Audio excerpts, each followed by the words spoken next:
हाँ, आइए देखते हैं आज का जो हमारा जीवन परिचय है वो है आचार्य रामचंद्र शुक्ल का।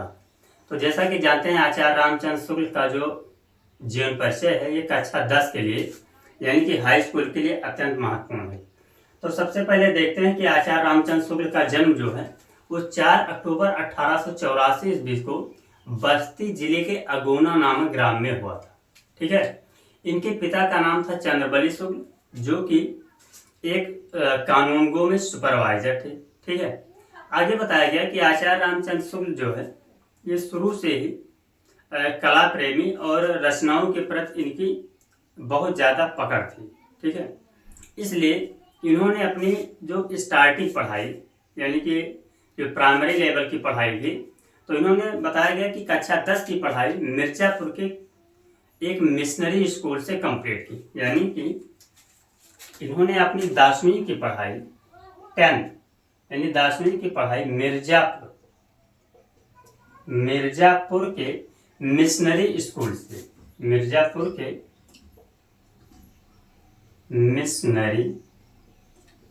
मिशनरी स्कूल से शुरू की।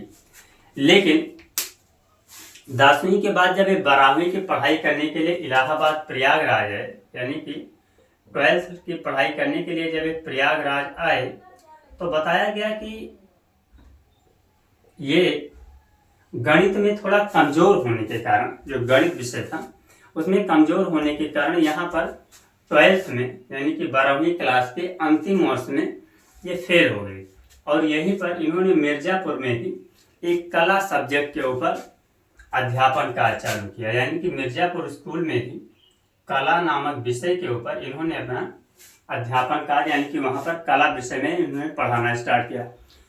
फिर इसके बाद कुछ समय के बाद इन्होंने विभिन्न भाषाओं जैसे हिंदी, अंग्रेजी, फारसी और बहुत सारी भाषाओं का ज्ञान प्राप्त किया और इसके बाद ये काशी हिंदू विश्वविद्यालय के हिंदी के प्राध्यापक पद पर सुशोभित हुए। यानी कि ऐसा माना जाता है कि जिस पद पर ये सुशोभित हुए उस पद पर इसके पहले यानी कि इनके पहले बाबू श्याम सुंदर दास जी सुशोभित थे, यानी कि उस पद को संभाल रहे थे और उनके रिटायरमेंट के बाद में ये उस पद की गरिमा को बढ़ाए और वहां पर कार्य करते हुए इन्होंने अपना लगभग में संपूर्ण जीवन बिता दिया।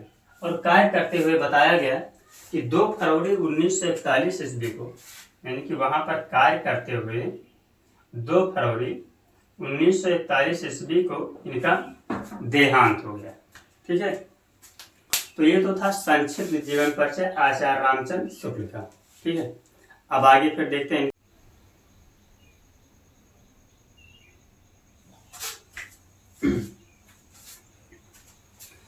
हाँ, अब यदि आचार्य रामचंद्र शुक्ल के यदि आचार्य रामचंद्र शुक्ल के यदि रचनाओं के बारे में देखें तो ऐसा माना जाता है कि आचार्य रामचंद्र शुक्ल ने हिंदी साहित्य को ठोस धरातल पर उतारने का कार्य किया।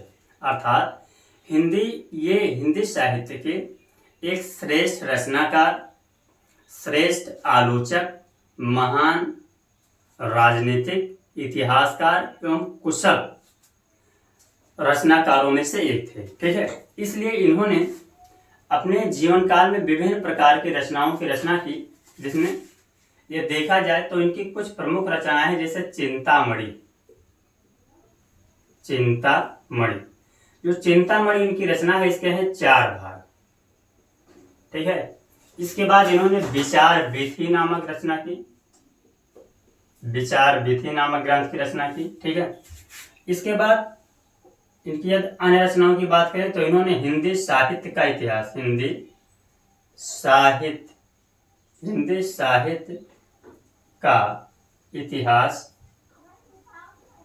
नामक ग्रंथ की रचना की। ठीक है, यानी कि चिंतामणि जिसके 4 भाग हैं, उसके बाद में विचार विधि और हिंदी साहित्य का इतिहास इसकी रचना की। उसके बाद में यदि इनकी अन्य रचनाओं के बाद में देखा जाए तो जैसे इन्होंने जायसी ग्रंथावली,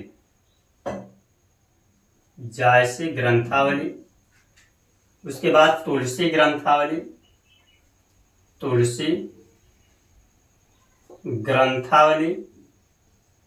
तथा काशी नागरिक प्रचारणी नामक पत्रिका का संपादन करते हुए इन्होंने इसको 21,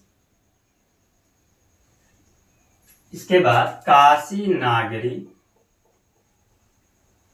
प्रचारणी पत्रिका का संपादन इन्होंने 19 वर्षों तक किया। यानी कि काशी नागरिक प्रचारणी जो पत्रिका थी, इसका संपादन इन्होंने 19 वर्षों तक किया। ठीक है। इसके बाद इन्होंने कुछ और प्रमुख रचनाएं की, जैसे आनंद कादंबनी,